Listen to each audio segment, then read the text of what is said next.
Happy New Year's Eve, everybody. We've reached the end of 2016, a year that people say completely sucks.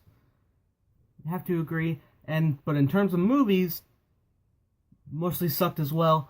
But today, I rounded up my top 10 movies of 2016, and I'm here to share them with you. Now, keep in mind, these are my own personal opinions. All films subjective. You may have things ranked differently. Plus, I have not seen every film this year. These are just the films I have seen, and these are the ones that round up towards good for me. Excluded from this list was Warcraft, Teenage Mutant Ninja Turtles Out of the Shadows, Ghostbusters, and Independence Day Resurgence. So, that being said, I have a list here of my top 10 films, so we're going to get into it right now. Starting at number 10.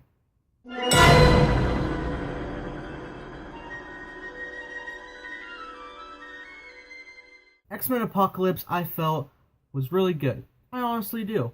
A lot of people had problems with it, and I can see why, but I still had fun with it. Now, it's at my top 10 because I did feel it dragged in a couple places. I mean, I still had fun. It's the X-Men universe, and I still loved it. Seeing Hugh Jackman as Wolverine again always is nice. It was just a quick cameo, but it was great to see, and it really hits you that this is the second to last time we're going to see him as Wolverine until Logan, so you really take it in. It's like, okay, I welcome that. The Quicksilver scene was way better than the Days of Future Past one. Days of Future Past is a better film, but Quicksilver, that's what X-Men Apocalypse has going for it, more Quicksilver. The new addition of the cast was really good. And I thought Oscar Isaac was really great as Apocalypse. Even his look, I didn't think it looked bad. So, that being said, that rounds out my number 10. Moving on to number 9.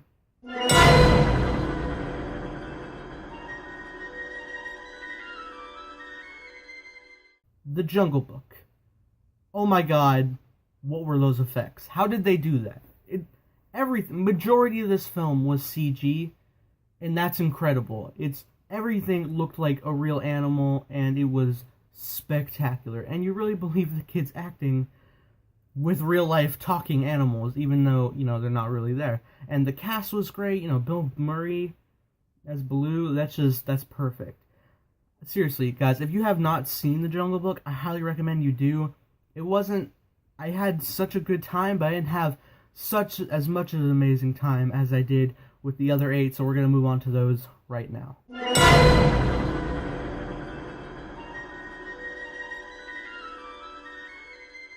So I just watched Suicide Squad again last night, and it really didn't have the biggest feeling as it did when you went to the opening night audience, because there you could laugh with more people and it's fun. But yeah, the film, it was good. It was very good. I love it. I really do. Did it have a couple problems here and there? Yeah, it did, honestly. But still, I had a bit more fun with it than I did The Jungle Book, probably because it's a DC property. So, it being set in that universe, I'm going to have a lot more fun. But it wasn't good enough to beat out the other 7 on my list. But I loved a lot about it. Will Smith was great as Deadshot. Margot Robbie killed it as Harley Quinn, who is my favorite DC character, by the way. Only beating out the Flash.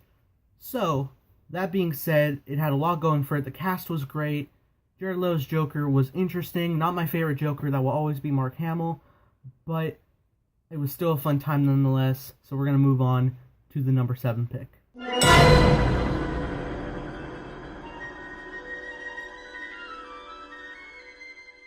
Now, it's probably unfair for a film to be judged based on the audience that I was surrounded by. But this one actually made an interesting note in that type of thinking, because while I actually waited a month to go see this, basically because I didn't have cash, but, it was already out for a month, so I went to go see it, and there were a couple people, kind of an annoying couple down from us, but it was fine. It was still bearable to watch. The 3D was beautiful, but here's the thing. I didn't even need to have an audience around me to enhance my experience. I was already, chuckling here and there at the jokes and amazed by the Wizarding World once again, because I really I haven't seen Harry Potter in theaters since 2011 with Deathly Hallows Part 2. And it was so great to be back in that wizarding world. So fun. I love the cast. I fell in love with the characters legitimately. It was so good. Fantastic Beasts and Where to Find Them is one of my personal favorites of the year, but it's only at number 7, so let's move on to number 6.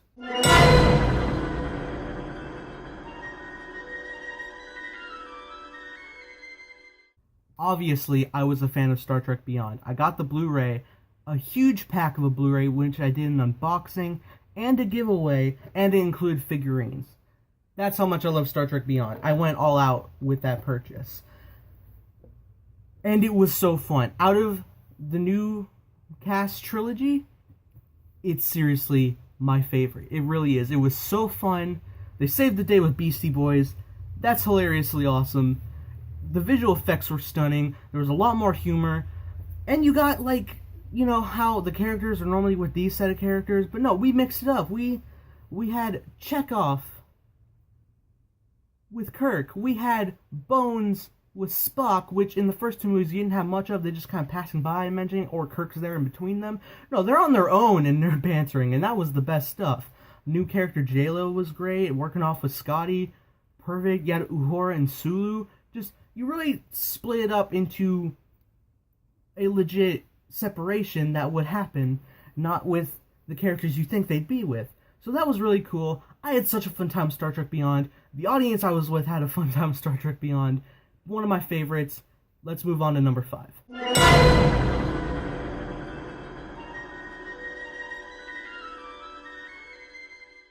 As controversial as this may be, yes, number 5 is Batman v Superman: Dawn of Justice. I'm going to say Ultimate Edition, however, because I've only seen the theatrical cut once, which was opening night. Otherwise, when it came out on Blu-ray, I've only since watched the Ultimate Edition. The extended 3-hour version is just the way to go. It really is. Now, I don't know how it compares to the original cut because I haven't watched it, but I clearly need to. But I had a great time in Batman v Superman because these are characters I wanted to see together for the longest time, and I did want to watch them fight. Although in the movie, at least when watching the theatrical cut, when they were fighting, I didn't want them to fight because, you know, Superman's mom and all that. So, but it was still fun. Wonder Woman was great. Batfleck killed it. It really did. Henry Cavill is still an amazing Superman. I wholeheartedly believe that.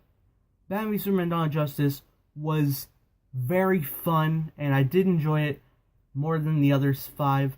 So we're going to move on to my number 4 pick right now.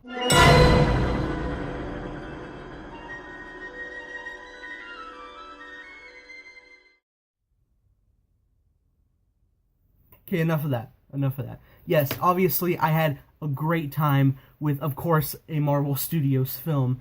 Doctor Strange was amazing. I had such a great time with it.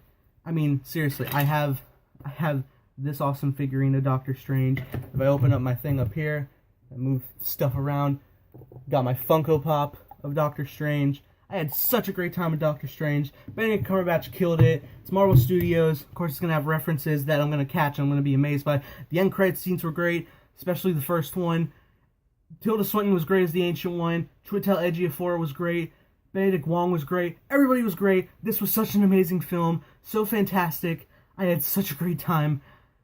I'm kind of overblown talking. Sorry. But seriously, if you have not seen Doctor Strange, you're going to be thrown off by the visual. It's going to be great. Don't do drugs before watching, because you might have a heart attack, honestly. You don't need to. You're good just watching it. If you can somehow watch it in 3D, I highly recommend it, because even people who didn't like 3D like this 3D. So you may enjoy it, maybe. So definitely check out Doctor Strange, one of my all-time Marvel favorites, and it's only at my number 4. So let's see what's on the rest of the list.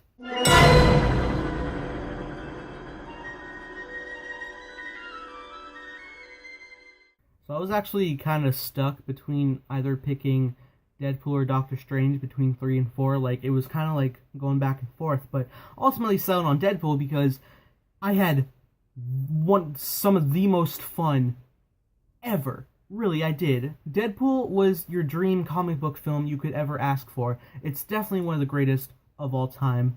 Really is. Ryan Reynolds killed it, obviously, and oh my god, they shouted out my hometown of Jacksonville in the film. I thought that was just like an ultimate fourth wall break where every city released, they just inserted a line Ryan Reynolds said of the city they're watching it in, which I thought would have been brilliant, but I guess that's not what they did. It legit said Jacksonville. So that was just like the ultimate fourth wall break to me. And it was really cool. But I had such a great time.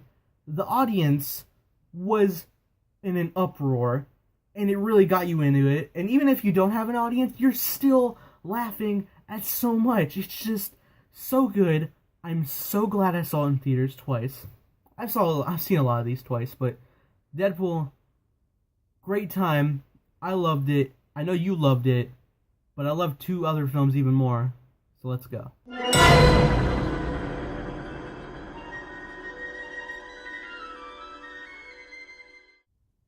Obviously Captain America Civil War. It's my favorite superhero film of all time. That's right, it beats The Dark Knight.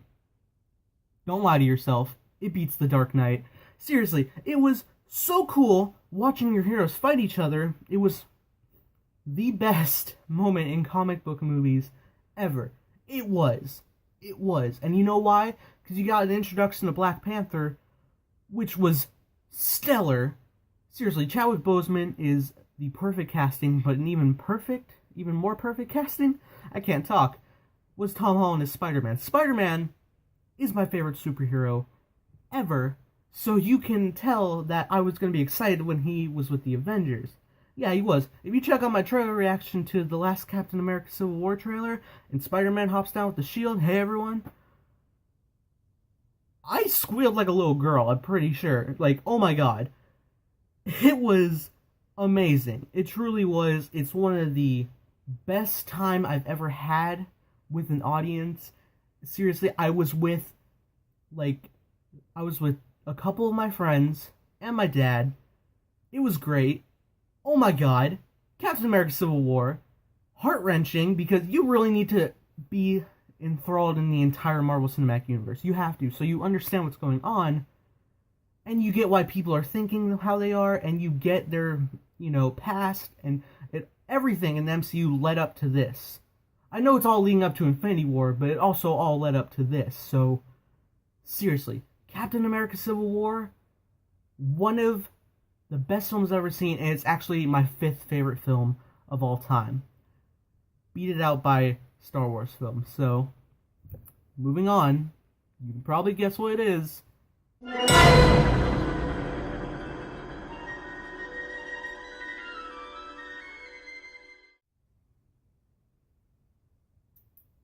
Did I love it? Did I? Did I love Rogue One? Did I love it? Did I? Did I love Rogue One? Did I? Did I love Rogue One? Can you tell? Can you tell if I loved Rogue One or not? Can you tell? Can you freaking tell by this giant Lego set?